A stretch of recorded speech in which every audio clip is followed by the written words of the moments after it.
and welcome to Special Moves 101. That's the 101st episode of Special Moves, Back to Basics. A brand new e-lecture webinar. Yeah, which in some ways is Back to Basics, actually, because we started off talking about a Larian game. We did a lot of Divinity Original Sin 2 talking when we first started Special Moves. Mm-hmm. And we've been playing Baldur's Gate 3 this week, which is the new Larian game. How time flies. So we're going to be chatting about that. That's a very good time. Yeah, good bit of FIFA. Yeah, it's great. It's great. Yeah, a bit of FIFA, a bit of COD. You know, lads. Yeah. No, we're not joking about FIFA, by the way. Jake really has been. Yeah, for the first time in 14 years. Playing Got FIFA. the Ultimate Edition on Xbox. Yeah, let's talk about that in a bit. Yeah. And plenty of emails. Basically, everyone who's sending us emails at the moment want to talk about one thing. Or two things when you think about it, and that's the PlayStation and the Xbox. The next gen of consoles, it's just got people, there's some interesting opinions out there. And I think we're going to have to do all the emails this week in like one block or something together because everyone's talking about the same thing.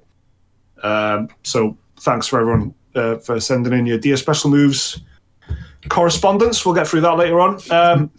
But first, should we talk about a bit of COD first? Yeah, can do. Yeah. I haven't touched this, so I don't know anything about this. This is the Call of Duty Black Ops 9, I believe. Is that right? Black Ops 9? 5. It's called. It's the 5th Black Ops game. Yeah. But yeah, it's Cold War. It's probably the 9th game that those guys have made, Treyarch or whatever, whoever's doing it. I don't know. But it's... That's what's so funny about that, see? Because you actually don't know if it's Call of Duty. It could be Call of Duty Black Ops. Is Call of Duty Black Ops, what 4, 5? Cold War. Yeah. But which... Which Black Ops is it? Liam's going to know. It's the 5th Black Ops, yeah. Yeah. It's the 5th, right. Yeah. But how many... Have they made any other games... Have Treyarch made any other games in the Call of Duty series? They made Call of Duty 3, and then they made World at War. Yeah, and then they went on to Black Ops, and it's only been Black Ops since 2010. So it's actually number 7 then. So I just pulled the number out of my ass, and I was only 2 off. Yeah. Mm-hmm. So it was. We were talking about Fast and Furious before we recorded this, so But it's just pretty incredible that remember this isn't 7 Call of Duty games. This is 7 games in this Black Ops. This is 7 games in that have been developed by just one studio. Well, the Call of Duty franchise. I think World at War actually ties into Black Ops because there's a character in World at War who appears in Black Ops. Yeah, you just remember like the Russian captain, or whatever. Yeah, Reznov. Reznov. Yeah, Captain Reznov. He's in Black Ops. Yeah. Is he? Yeah. Nice. He's in it. That's a good bit of trivia. So that is good. So something else that you might need a bit of a breakdown to understand is that this is the beta, not to be confused with the closed beta, not to be confused with the alpha, not to be confused with the beta for people that have pre-ordered it, that are playing it on Xbox or PC. This is the PS4 exclusive beta that was available for content creators and people who pre-ordered the special edition of the game on Thursday, but then it opened up to people publicly on Friday. Remember, as long as you've got a PlayStation, because if you've got an Xbox or a PC, you'll have to wait till next week. Again, only if you've pre-ordered it. So for whatever reason, me and Liam have played it. That's all you need to know. Also, who can forget that this is the follow-on to last year's Call of Duty Modern Warfare, which was, of course, not the first Call of Duty Modern Warfare. That was Call of Duty Modern Warfare, which came out about 10 years ago, 11 years ago. And it's the 4th Modern Warfare? Yes, it's also we stop all questions. Which also makes it Call of Duty Modern Warfare, Call of Duty... Modern Warfare, Modern Warfare. Yeah, but remember, the original Call of Duty Modern Warfare, wasn't that Call of Duty 4? Yeah. Modern Warfare. Yeah. So what's even more confusing still, I'll raise you again. Yeah. This year's Call of Duty Modern Warfare Warzone is baked in to the Call of Duty Black Ops 5, but actually it could be 6 if Liam's right. Cold War menu. You can click on Warzone from inside the beta menu. I thought there was a new Warzone, but no. What this is, let's break it down as simple as possible. This is a little taste session of the multiplayer, the general multiplayer, not zombies or Warzone or Spec Ops. This is just your team deathmatch, your domination and whatnot. You've got a couple of maps, you've got a couple of different game modes. You can create a class. You've got the gunsmith or the armory or whatever, so you can customize your guns. You can have a good little look, because like we covered this like last month, I think it was, and it was the alpha where it was like 1 or 2 maps, 2 game modes, like you could barely play the fucking thing. And that was I think that was announced off the back of the PlayStation 5 price reveal and all that. So so here we are. Well, I mean, Liam, what did you're like the big COD head here. What did you reckon of it? So I am pretty much unchanged from, if you remember what I said about the alpha, pretty much unchanged. Like, it feels like a step back from Modern Warfare. It feels and plays like old Call of Duty. You know, it feels like I'm playing Black Ops 2 from whenever that came out, 2012 or whenever. It just it feels old and inconsistent at best is how I feel about it. Like right. You know, because it's only the multiplayer, but it introduces everything back into Call of Duty multiplayer that I was starting to get sick of, like the running round, the quick scope snipers everywhere, the score streak, the constant barrage of there's a spy plane inbound, there's a UAV inbound, there's artillery inbound, just like constant like kill streak things going off, just like people running like madmen all over the place, sliding, just spraying machine guns with no abandon. It's just like everything I like about Modern Warfare is gone in Black Ops Cold War, and it just it's like, I don't know, it feels not what I would have expected after Modern Warfare, but I suppose it's bound to happen when you have one a year, and this has probably been in development for like 3 years or whatever. So you know, it's bound to feel like a bit inconsistent, especially after like Infinity Ward came in and did like a complete overhaul of the franchise basically, and the gameplay and everything. I've already decided I'm gonna skip this based on what you've said, but because Modern Warfare, again, you know, just reminded everyone, we did really enjoy Modern Warfare kind of collectively. It's probably the last real bit of multiplayer that we did consistently, wasn't it? You know, jumping on that quite frequently and playing Warzone and whatever. And okay, it was a 200 gigabyte game, and there was a lot of things that weren't perfect about it, including the size of it and stuff. But it was, you know, at its core, it was good, it was fun, and I guess it's easy to forget how much that had like stripped away and slowed things down. So when you go back to see COD how you kind of, you know, usually think of it, it probably feels quite jarring to get all that, like, you know, torrent of fucking speed and kill streaks and whatever. It's in your face. Yeah, it's just for all the quality of life stuff from Modern Warfare seems to be gone. Even just like even little things I didn't think I'd miss, like being able to mount your gun behind a wall or on a bit of cover. Actually, it really does change how you play the game. Yeah, at least I think. Anyway, I have to say as well, like, performance in this beta is shocking.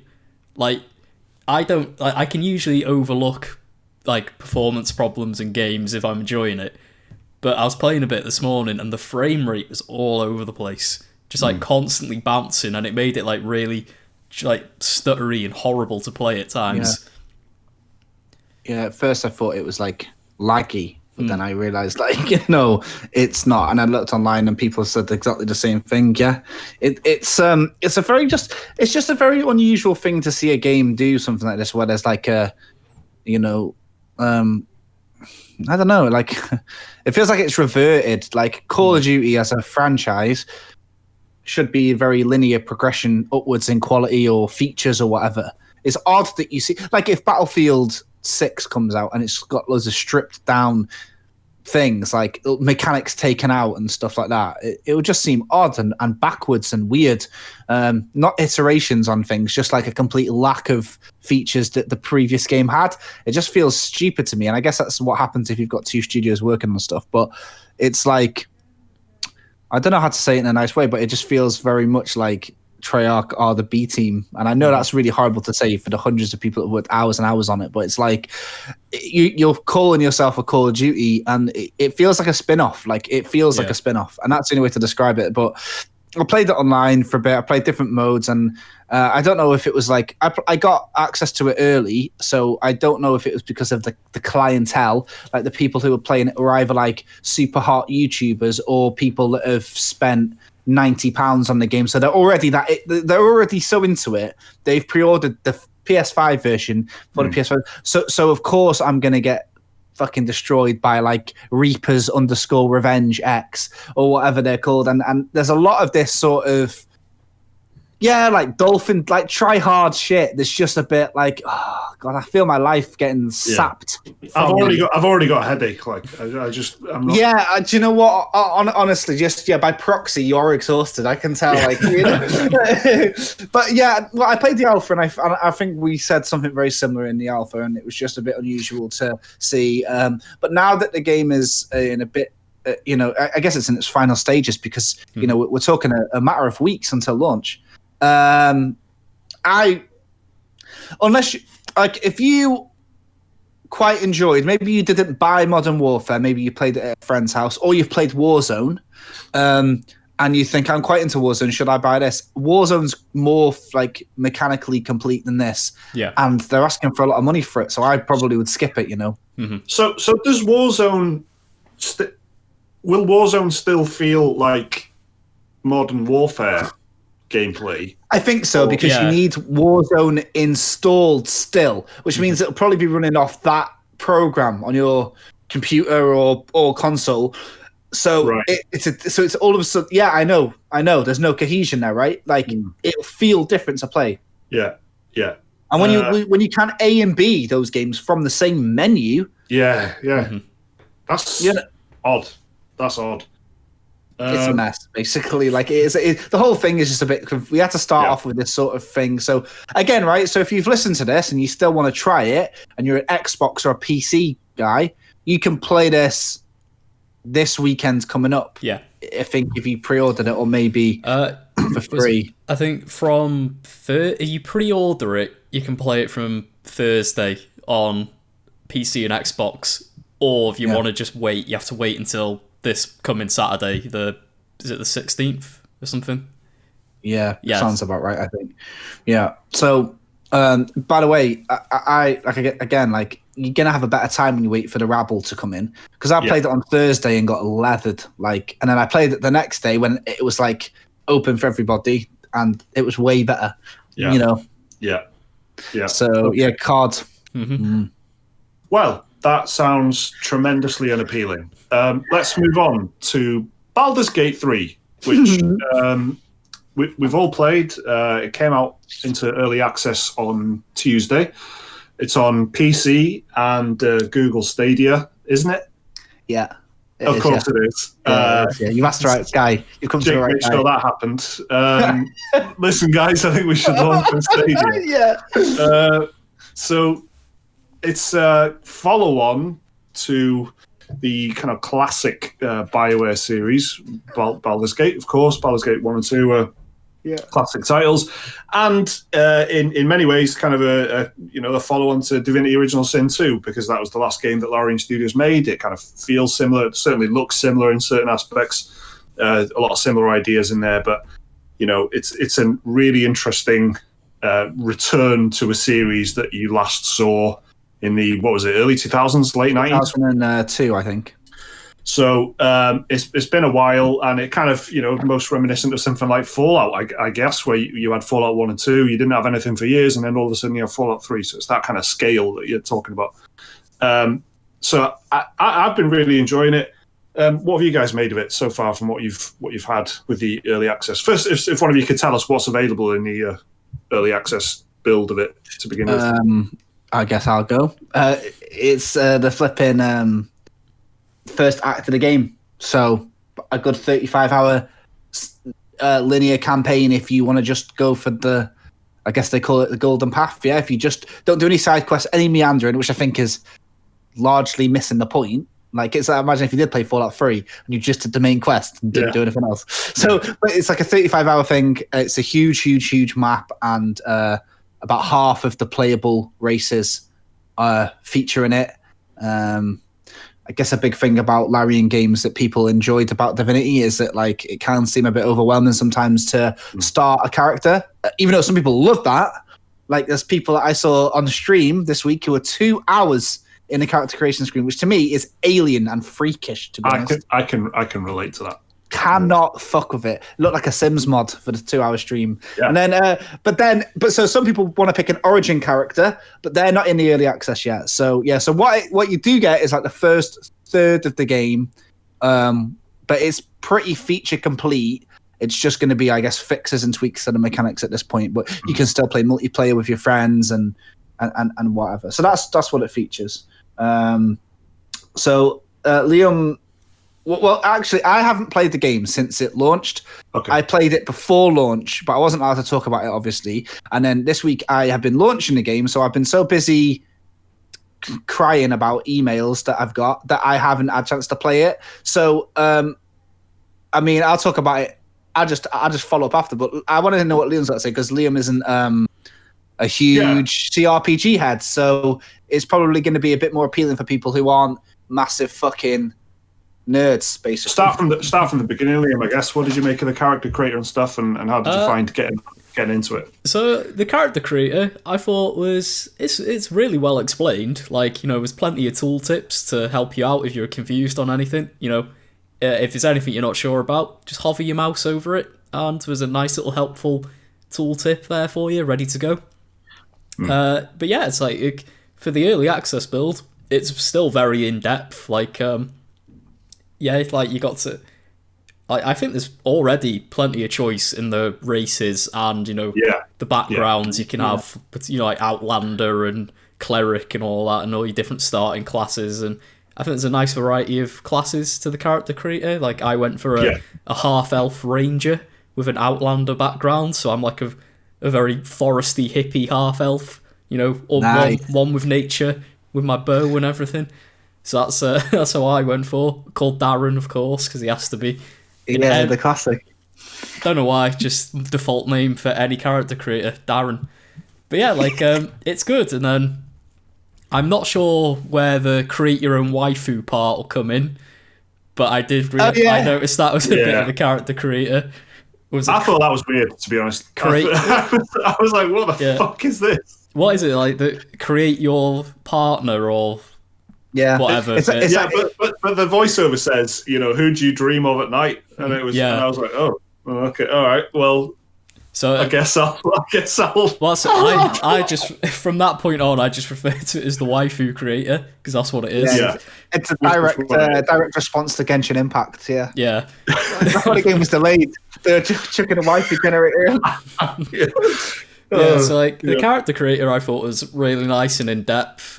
Plenty of choice, plenty of like like customization. You can have tattoos, makeup, scars, different voices, loads of different hairstyles, beards. Like pick whatever mad hair color you want. You know, you can have green eyes and blue hair if you want.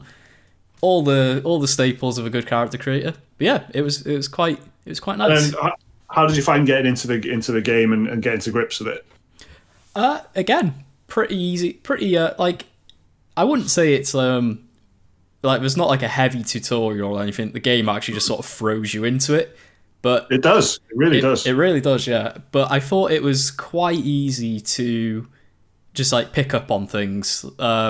Just like the only problem I had was I didn't realise at first. You know, when is it level 2? You get your cantrips. Is that what they're called? Yeah. I didn't actually realise they were in my hotbar for a good like hour, so I didn't know I had these. I thought I could just do like my bow and melee attack for a while, but that's my fault because I just didn't realise they were actually there. But yeah, like I'll second that. I think the hotbar's got a lot going on. Yeah, isn't it? And it's broken up, and so I get that. I totally get that. Yeah, it's because it's like D&D. It's broken into like bonus actions and then regular actions, but then you know if you're not like an adept D&D player, like what's the difference between a cantrip and a spell. Like you can only do a spell once every day, and then you need a rest. But you can shoot a firebolt from your hand, but that's a cantrip, so you can do that. So it gets a bit confusing for the uninitiated. I think. I think that's the problem with the tutorial and the intro. It's for non D&D players because I mean, you know, especially coming from Divinity, I think because you know, like when you attack, you roll a d8, so you can get anything from 1 to 8. Whereas like on Divinity, it's a very, very clear. Here's a spear. It does between 117 and 122 damage. And it's even the same when you level up. When you level up, let's say you're like a fighter and you level up, it'll roll a d8, and whatever that is will go onto your Constitution +2. So if you played the same character 5 times, you know, you might have better stats. It's like there's that randomization to it all, which is great and really what D&D players want. But if you don't really know about like the very, very basics, like, you know, D20 and stuff, which is like, you know, fucking D&D 101, but people who play video games might not know, especially like younger people. I think, I'm not sure what, you know, you can do to solve that, but I just it wasn't even. I noticed so when I was watching some streams, there was like little things that were popping up that didn't pop up for me, like little things like how to move the camera and you know how to. But there's still things I don't know if they pop up now, which are like so useful, like hold control and you can see all the items, or hold shift and you can see enemies' cone of vision from Divinity. This is directly from Divinity, but this is the sort of thing that's rife for like you should watch a top 10 tips video on it. And it's also you know it is early access, and that's my main kind of big point that I wanted to make sure that I said really was that, you know, it does feel kind of early access, or at least it did to me, and it is the first third of the game, and Larian are so good at making their, you know, definitive editions and enhanced editions, and, you know, supporting a game beyond early access that I would, unless you're absolutely fucking desperate to get into it, I would probably wait. And it, you know, there's a big chunk of the game there, but it just feels like, you know, like you said, Jake. Since I got that as well, because I've played through the intro twice, and the first time, you know, certain bits of the voiceover didn't happen. Like the text popped up above my character, but he didn't say it. And you know, tooltips. I missed. I just didn't get a lot of tooltips, and then it kind of broke eventually when I went to speak to an NPC after the intro bit, and I just couldn't. And it said dialogue box, and I couldn't save the game because it said I was in I was in dialogue. So I just whatever, right? Just these weird little incidents like that you just know that they will. It's such a focused single player game, and they're a good studio, so you know that they will sort all that kind of stuff out. So I would probably recommend that you wait, but there is a lot in there to mess around with if you want to. Yeah, like thankfully the only bugs I've encountered so far have been like animation type stuff. I had one instance of like you said, Mike, the audio just not playing when a character was speaking. The rest of the time it's just been like I've been in a dialogue scene, and then a character's like, right, off we go, and they walk off, but then a character model like spawns behind them. So it's like they're talking, and then another one, just like a doppelganger, walks off. Or like, like at the end of combat, when I kill an enemy, they just like ragdoll and start like stretching, and one of them actually sunk into the world. So I couldn't loot the guy when I killed him, but he just like sunk into the world. But that's like the only bugs I've come across so far. Like I know that loads of there's been 4 patches since launch day in like 5 days to address a lot of these issues, and I think a lot of them are multiplayer focused. So I guess we can have a lot of fun discovering them together, or when we play it multiplayer. But you know, I've got to say it's pretty good. The only complaint I've seen, which I guess is you know, me speaking on behalf of others really, because I don't really understand the super importance of it, but from what I understand, magic is ridiculously overpowered on this, because Larian have not been able to contain their love for surface you know, effects. They love a bit of fire and oil and ice and blood and all that. It's a big thing. Which means it appears on the in the world, right? So and that was a huge staple thing of the Divinity Original Sin. Yeah, franchise, you could electrocute the water or freeze the water and then turn it into steam and whatever. Yeah, exactly. So there's like I think in Divinity, basically nearly every single fight ends with the floor on fire. It's a bit of a meme. Somehow, somewhere, something gets put on fire. But on this, there's like it's based on 5th edition Dungeons and Dragons rules, right?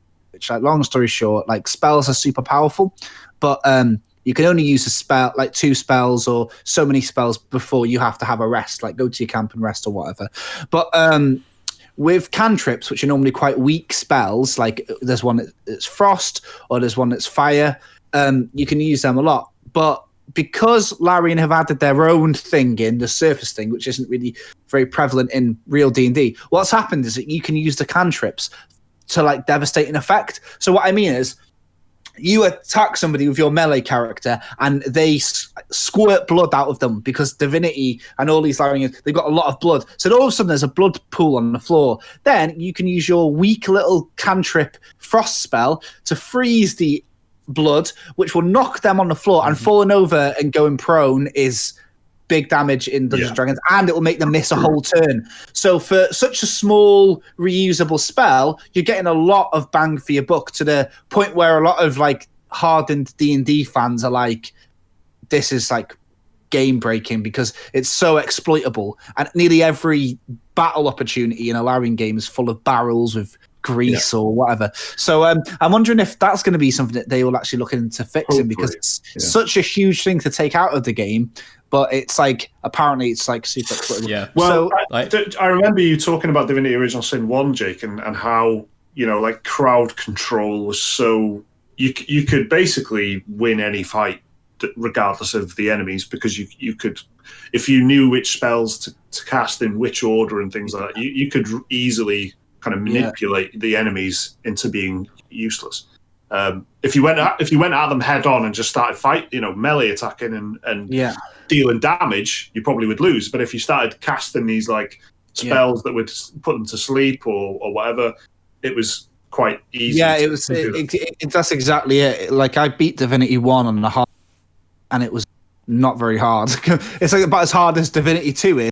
Regular, because Divinity 2 then implemented this armor system where you couldn't cast status effects on people until you've broken down their armor. So, like, that was really which was great. It was a really fun answer to the problem. Yeah, because some enemies had low health but high armor, so that means that they're susceptible to physical damage, but your mage characters might struggle with them. So then that would help if you were in a battle. Your mages would focus to guys with weak armor, and then your fighters, your physical damage guys, would be going for the people with, like, low physical armor. So it was really cool. Whereas Divinity 1, you could go in, charm the enemies straight away, put status effects on them, turn them onto your side, or paralyze them and sleep them. And so I think that they fell back into that trap a little bit, where I think magic needs to be toned down probably a little bit. But so far I've seen some really cool things that I guess only a Larian game can do, and I love it. Like stupid little things, like details. You can push people off cliffs and one-hit kill bosses, or you can,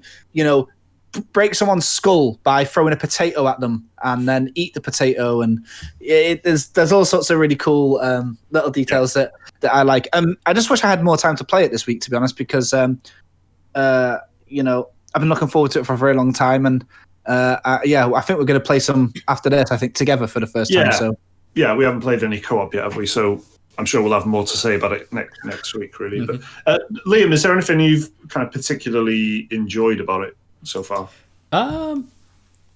Just like the level of exploration, I guess. It feels like no matter where I go, I'm always finding something interesting, or stumbling upon, like, a cool bit of loot, or finding, like, a hidden dungeon out the way. Like, was it like I stumbled upon, like, a door which I went into. There was someone behind the door. I managed to do a persuasion check to let me in, but then when they let me in, they were like, "Who the fuck are you?" and started a big battle, which it resulted in a lot of grease being spilt on the floor and a lot of fire. I wish someone just clipped this. There was a guy behind the door. He didn't know who I was. I got in. I had a lot of grease. But like you were saying, Jake, lots of explosions happened because of magic, and I had a mage on my party. It's just that I like the potential for storytelling. It's got like emergent storytelling, each encounter can be specific, like it can turn out a way specific to you and your party, depending what you say to a character, how you react to the situation. Do you just be a mad violent bastard and attack everyone, or do you try and be like a snarky little charmer and try and just like talk everyone out of fighting? I just like I suppose it's just part of the genre, isn't it, that amount of room for creativity and stuff. When it's done well, that's I think like what I like is we don't have to really say it, but I'll say it. So it's that I know that when we play it multiplayer, even though we've all played the beginning bit, it's going to be different. That's what I like. Yeah. That's what I like, because we did Divinity a bunch of times. The beginning, like a bundle of times. Yeah. Fort Joy. I think it was up to like the 6th or 7th time I got out of Fort Joy, where I know Fort Joy. I know every quest, everything. But I was just discovering little bits every now and then, and so many mechanics I'm looking forward to playing with Baldur's Gate, like the fucking stupid little ghost hand that you can get to do things, and I'm looking forward to. I mean, there's a reason these games kind of stick around for. You look at Skyrim; it came out in 2011. People still playing it years later and stuff, and that's why it's built for replayability in some ways. And maybe that guy who the greasy basement brawl that Liam had, maybe next time you'll discover that there's a quest chain down there that you're meant to have or something, or so accidents happen along the way that just changes the kind of layout of the game for you. And do you know what? Same with Skyrim. It's something I think a lot of people take for granted and forget and don't say enough, but it's a role-playing game. And if you play the role, like what Liam's saying, if you want to be charming, you will get such a different experience. Mm-hmm. Whereas, Geralt is pretty much Geralt. You can say different things, but you're always Geralt. Whereas this, you could be a sexy dwarf or a disgraceful tiefling. Do you know what I mean? And that's what I like. So, I mean... The only thing I'll say is, I don't know if it's just my playthrough, but every character is a dickhead. Every party member I've come across, no matter what I do, I'm trying to play it as, a super nice guy who helps everyone out. Yeah. And no matter what I do, it pisses off someone in the party. I agree to help a band of refugees. Oh, no, Shadowheart didn't like that.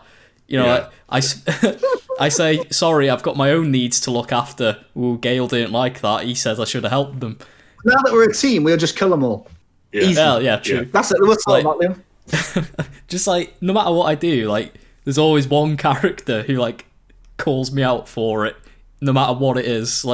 Asterion is calling me a big softie because I said I went to help. I went to help some. I stopped a child from getting executed, and just apparently kill the children, pussy. You might as well be saying that. I actually told him to piss off when I met Will. I was like, "You get out my party, you vampire prick." It was just so I replaced him straight away. That does happen in Dragon Age Origins and stuff, and they have this plus minus.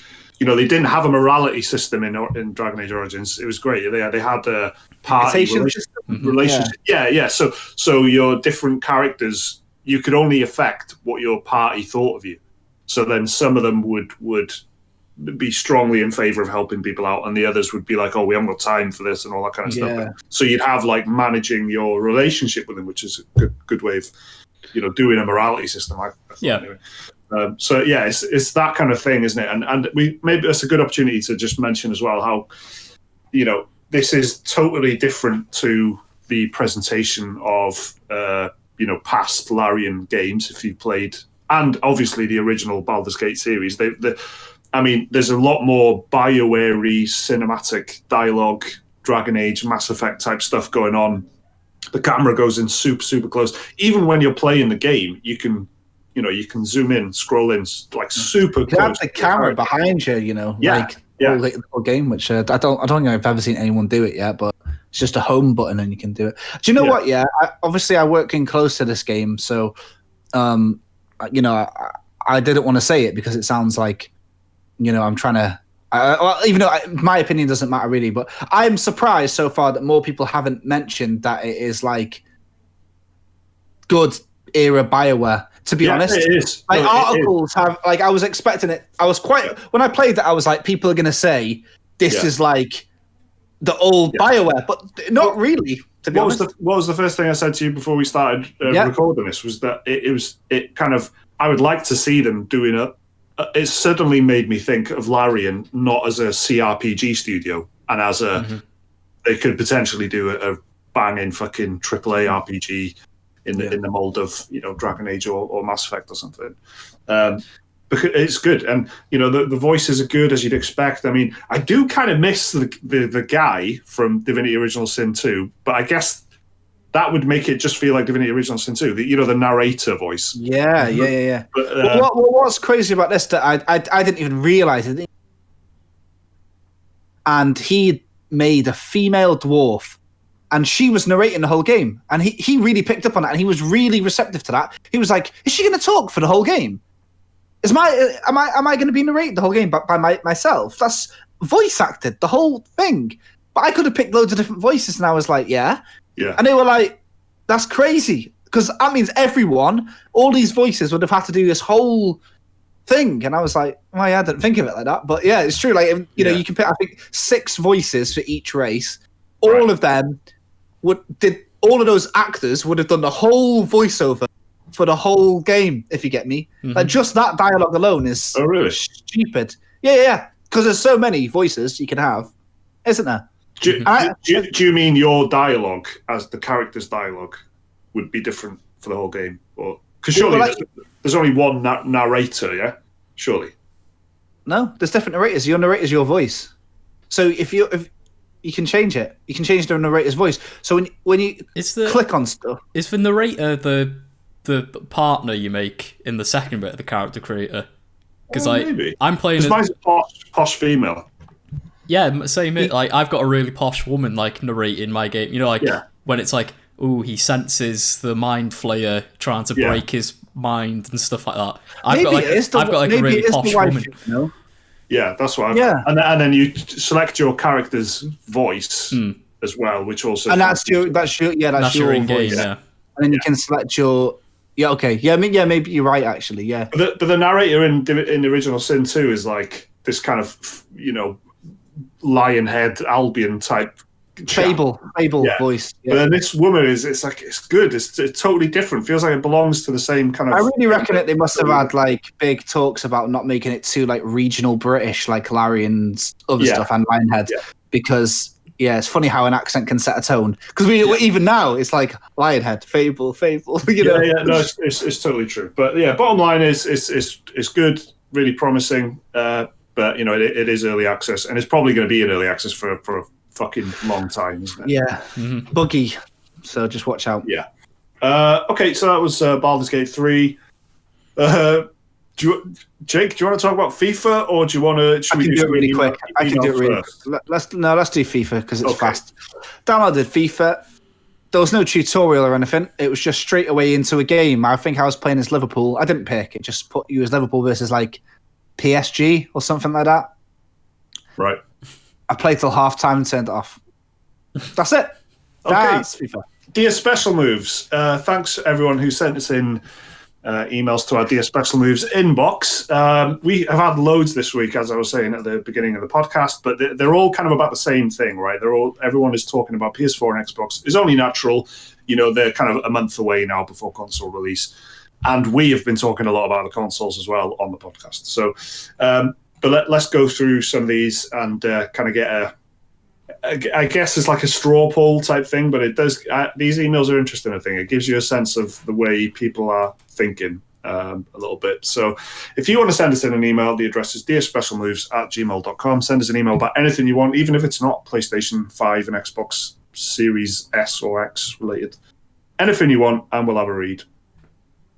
Where should we begin? This one is from our friend Stephen Beaufort Jones. Yes. Who says, yes. Dear Special Moves. I'm starting to think something's up.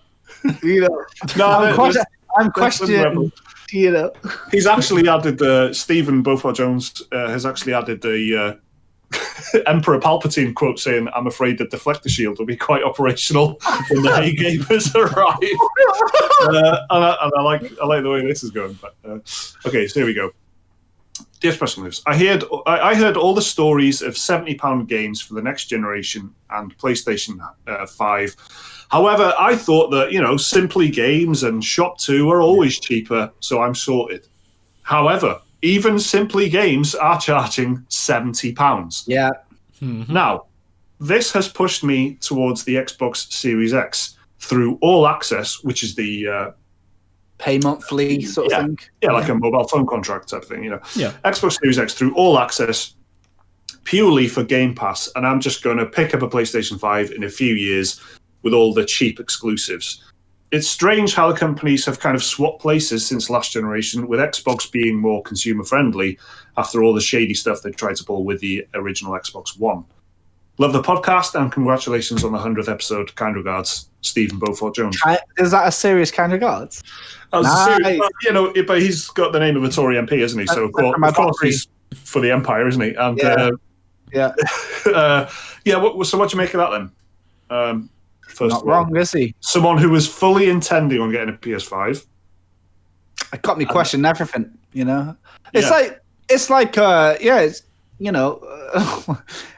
it's true. It just looks good on paper. Like, you have to be stupid to be a staunch defender of the old PlayStation. I think that I had the exact same realization as Stephen, is that I thought, well, yeah, £70 digitally, but it'll probably be what? £50 on Simply Games, which Simply Games, by the way, is like a website. It's like based in the UK, and they sell games and they're cheap, and they're good, and they're really fucking on it. Like, yeah, it's like no frills, I guess, isn't it? Like, you just it looks a bit like a scam website, to be honest, because it's just so But I remember I bought Destiny 2 off there. Fucking arrived 3 days early. Got Sekiro from there. Arrived 3 days early, and it was £37. Now on the Xbox store, Sekiro was £60. So Simply Games and Shop2.net as well. Like, they're both like really good game.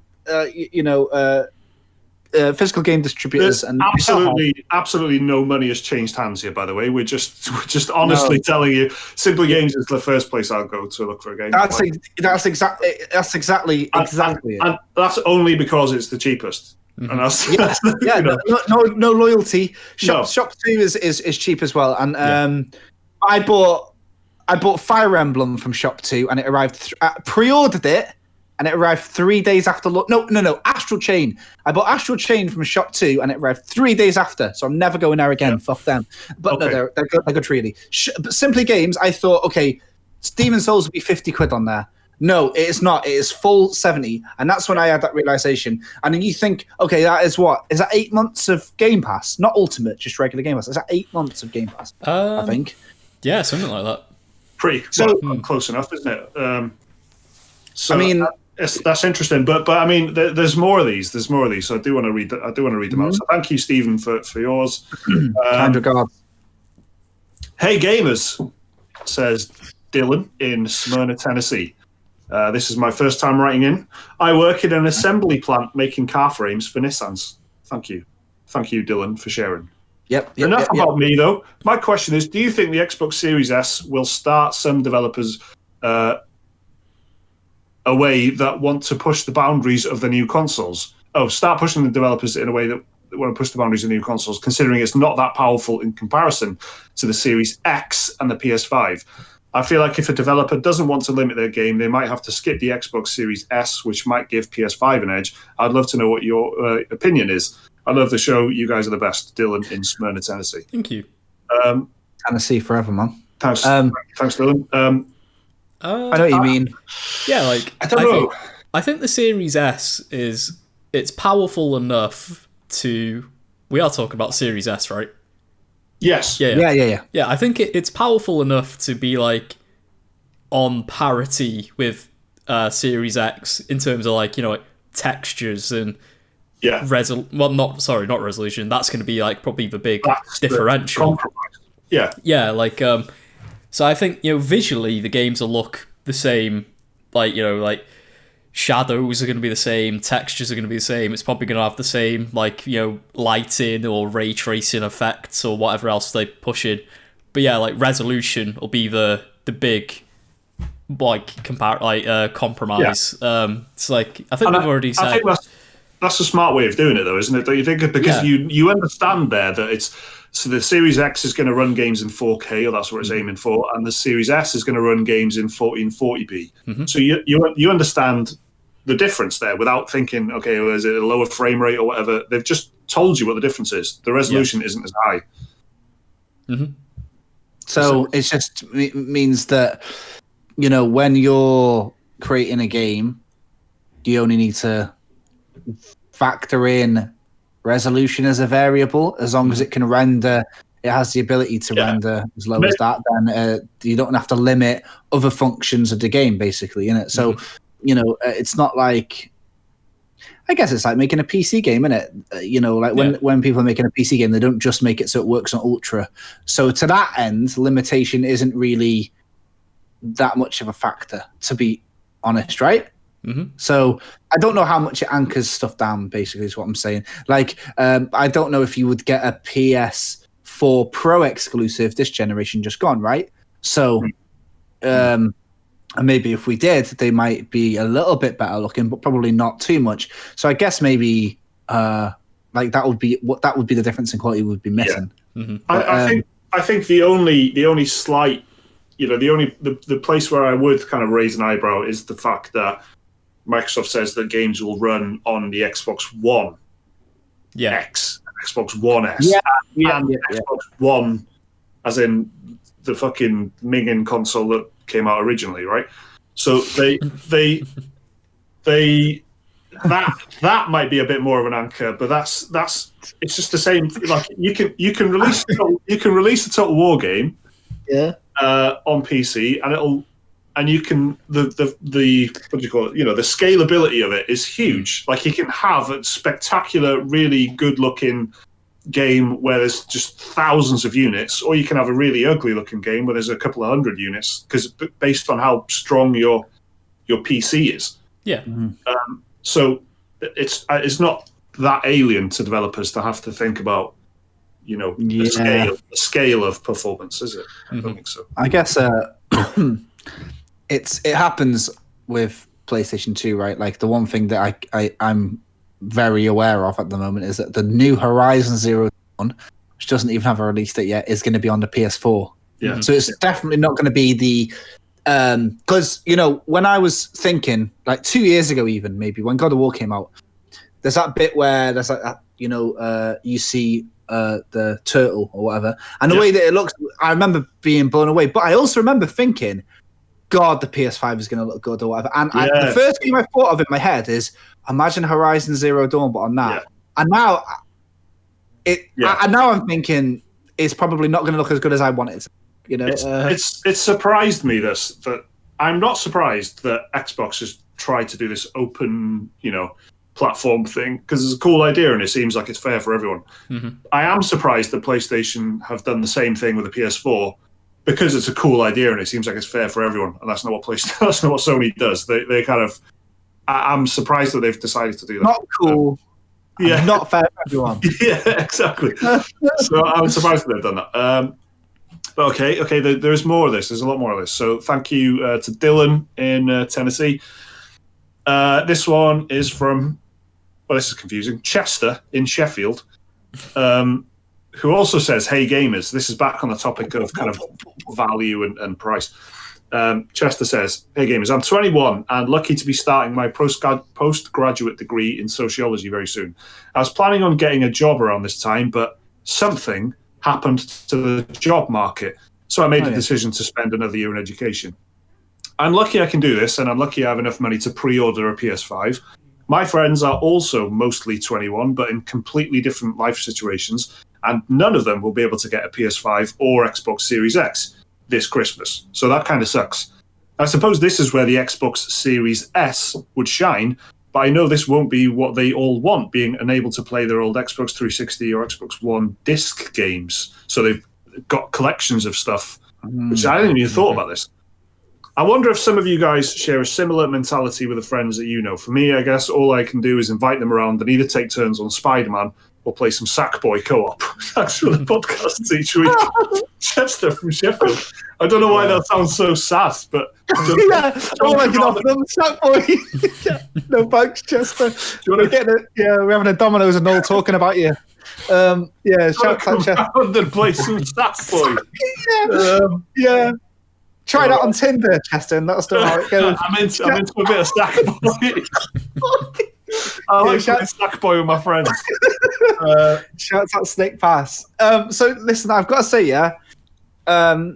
no, it does not happen to me because all of my friends like video games, and well, we're a bit older than 21 as well, so that does factor in, I think, to a lot of life decisions. I think everyone I know is privileged enough to have the capability of, and you know what as well, the more time I spend in my job, the more I start hanging out with people who are streamers. So they're like by their very job, like they all have shit hot PCs. So I don't know. And then people who come around to my house don't really like games. So there's that. Well, okay. Well, the three of us have gone for a PS5, and in the kind of weeks since, Microsoft has given us loads to think about. Regret, yeah. So I mean, I guess it does ultimately come down to which games you want to play, doesn't it? And there's the value proposition and stuff on Xbox is fucking amazing, and it's really good. And if you can't afford to, get into the next gen, then Xbox Series S is an amazing proposition, even though it hasn't got a disc tray. So you can't play your old Xbox games, which I didn't even think about that. But there are so many old games on the Game Pass already, like so many big classics. Most of my favorite Xbox games are already on Game Pass anyway. It's not an issue. And the ones that aren't, they are available to actually buy. So I've bought, like weird game. I bought like Bad Company 2 and Knights of the Republic and whatever, just shit console ports, but it's just nice to have them in the living room. On the the store, because they routinely get discounted anyway. So it's not a deal breaker. The discount. I was gonna say Chester is 21. How many of his friends have got physical copies of Xbox games, original Xbox games? None of them. They were about fucking 2 when the fucking thing came out. Yeah. So genuinely, they would have been like 2 or 3, right, when the Xbox came out. So we're talking 360 generation. So all of them are pretty much digitally available, and they all probably grew up playing online games, right, because of their age. Yeah. So with Game Pass and Series X, especially if you get it on All Access, just discover the joys of something like, literally, do you know what I would do if I was 21 and had an Xbox Series fucking S? I'd get Battlefield 5 installed, Star Wars Battlefront 2 and Destiny, and I'd never need to play anything else. Yeah, just those. I would have it as an online shooter box. Yeah, basically, it's worth it for that. It really would be if you got it on monthly and just paid off for your student loan. Look at me sitting back in my chair giving financial advice. How much was that chair, Jake?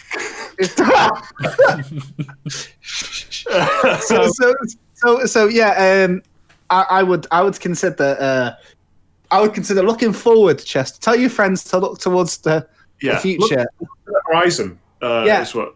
Yeah, exactly. Yeah, but not that horizon. You can't afford it. It is coming out on PS4, so maybe. But just get Destiny 2 on your Xbox Series S and play it with your mates. And that's what I'm saying. Don't invite anyone around for Sackboy Chester. It's not going to work. Thanks. And we'll do one more email on this topic because we did get a lot, so it'd be good to get through as many of them as we can. This one is from Joe in Liverpool, who says, "Dear Special Moves, Joe, I've been trying to decide what road to go down with next gen. It's a great embarrassment to me as a certified gamer that I haven't ever owned a PS4. Sadly, my friends all got an Xbox, so I succumbed to peer pressure and I joined them. Therefore, my instinct for next gen has been to get a PS5, so I'd be able to catch up on all the old PS4 games that I missed out on. That's a smart decision, and regardless of what the rest of the email says, that is what I think you should do. However, Xbox has been making some serious moves, and their Game Pass is something that I fell in love with. So the debate that I'm wrestling with at the minute is whether I should even get a next-gen console at all, or if I should instead build my first PC. My justification for this was that I could play all the Xbox and PC games on there, and I could maybe grab a PS5 further down the line to play the exclusives.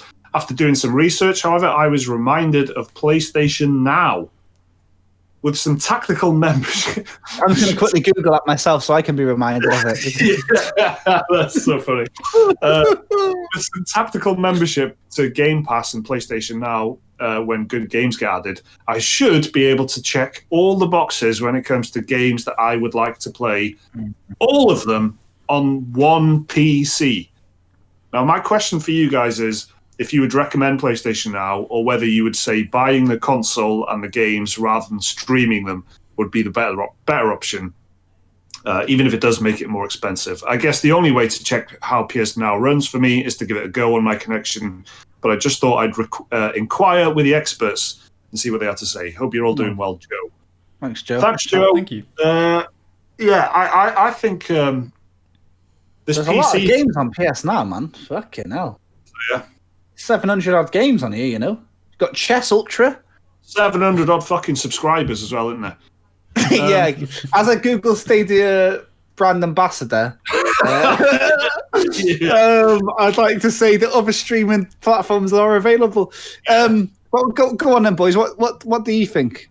Well, let's make it clear that I think I don't want to speak for you guys, but the PC factor is probably what's making the decision a bit easier for us in terms of the PS5.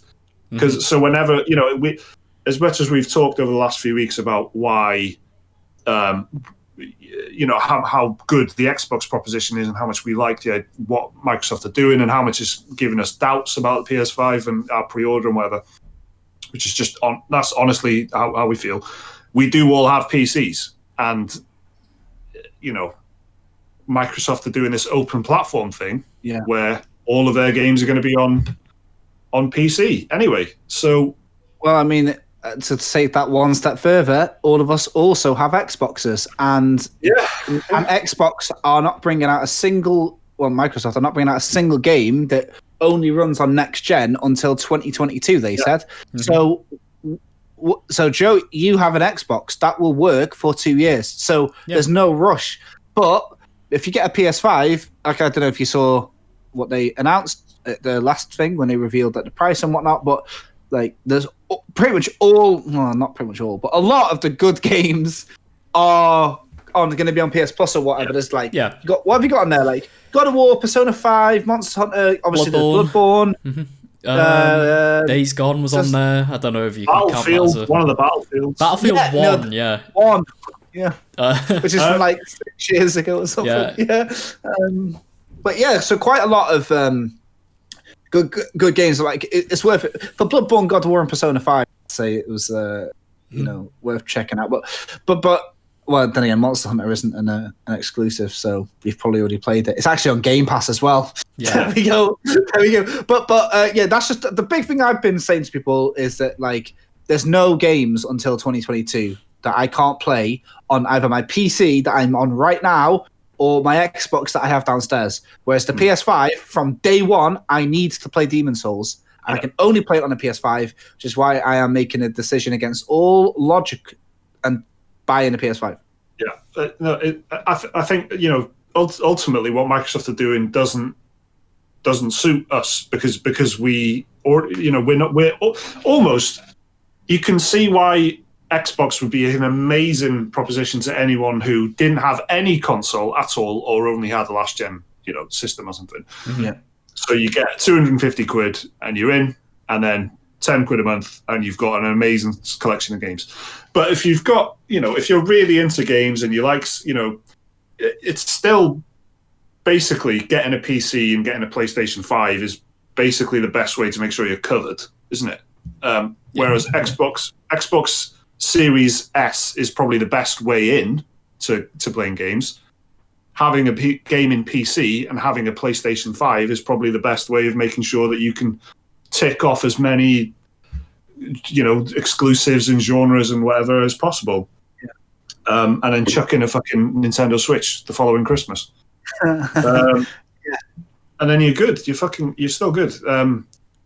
So It's tough. I mean, if anyone is thinking about getting a PC, like Joe is, I would say, yeah. If that is even on your radar, I'd seriously think about it. Yeah, it's just a solution for everything, really. But it just depends how much you need to play the games from this generation. Like, towards the end of this year, you're going to start seeing Game of the Year lists pop up everywhere, and there'll be some PlayStation exclusives in the top 5 probably.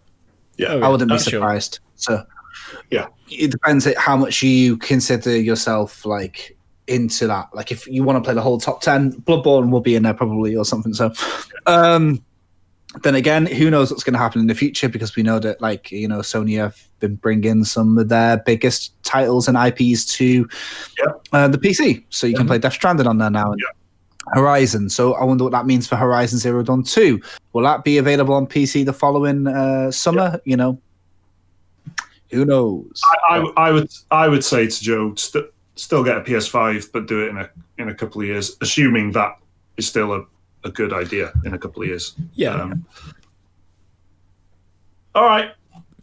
Cheers, Thanks, Joe. Thanks everyone who sent in all them emails. There's loads to get through there. The inbox is dearspecialmoves@gmail.com. Remember to send everything that you have to say, everything that you think about games, anything that you want to talk about, anything that we've missed, anything that you disagree with. Let us know in the inbox, and we'll have a read and discuss it like we just did.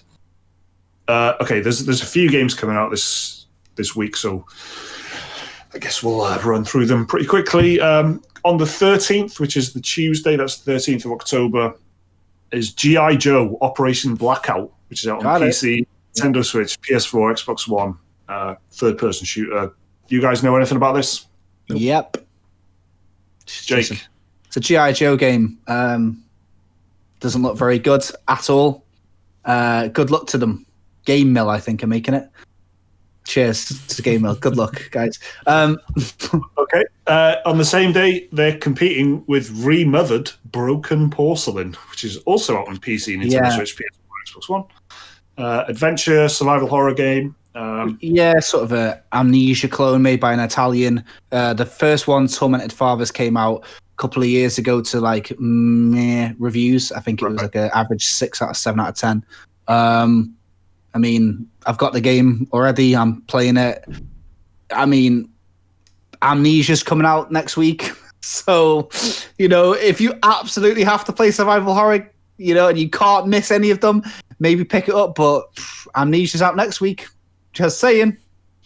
And the same day, it's a pretty busy day. Torchlight 3 is out on PC. PS4, action RPG. Got this, I got it in early access. I've heard nothing but bad things about Torchlight 3. Like, I think it was like overwhelmingly negative on Steam and everything. I've heard nothing but bad about it. It was originally so the story is pretty much this, right? It was announced as a free-to-play game called Torchlight Frontiers, right? Completely filled to the brim with free-to-play mechanics. They had an alpha for people. People played it, hated it.